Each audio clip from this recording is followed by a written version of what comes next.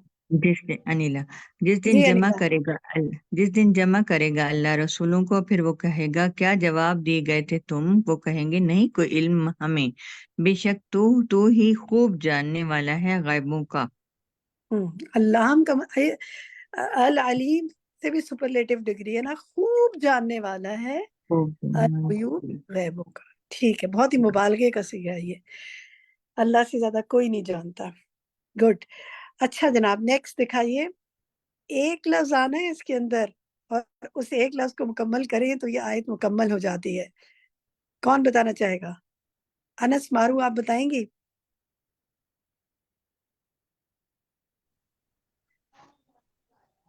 انس جی مارو کر سکتے؟ جی ہم پر نہ رزق نہیں ہے یہ. رزق کا تو رزق کی لفظ آتا ہے نا. کوئی اور بتانا چاہے گا؟ جو جی بتانا میم میں چاہے اپنا بتاؤں. مائک کھولے. میں کون؟ جی میم دسترخوان. میں سحریہ. کون؟ سحریہ. تحری. آپ بتائیے جی پورا پڑھیں. دسترخوان. ٹھیک ہے ترجمہ پڑھیں. جی. جب کہا حواریوں نے اے عیسیٰ ابن مریم کیا استطاعت رکھتا ہے رب تیرا کہ وہ اتارے ہم پر ایک دسترخوان آسمان سے؟ اس نے کہا ڈرو اللہ سے اگر ہو تم مومن. ٹھیک ہے گڈ. آپ نے پہلے بھی ہمارے ساتھ جوائن کیا یا فرسٹ ٹائم آج جوائن کیا ہے؟ نہیں میم میں تقریباً ڈیلی ہوتی ہوں، بیچ میں 2 دن آف. آپ کے نام کا جی مطلب کیا ہے؟ سحریہ. صبح کے وقت، سحری کے وقت جو روشنی ہوتی ہے اس کو کہتے ہیں. ٹھیک ہے. میں یہی سوچ رہی تھی کہ ڈفرینٹ سا نام ہے اور ہم نے سحر اور سحر پچھلے دن اس کو پڑھا بھی تو ٹھیک ہے. صبح کی روشنی فجر کے وقت کی جو ہوتی ہے. چلے گڈ. آگے چلتے ہیں جی.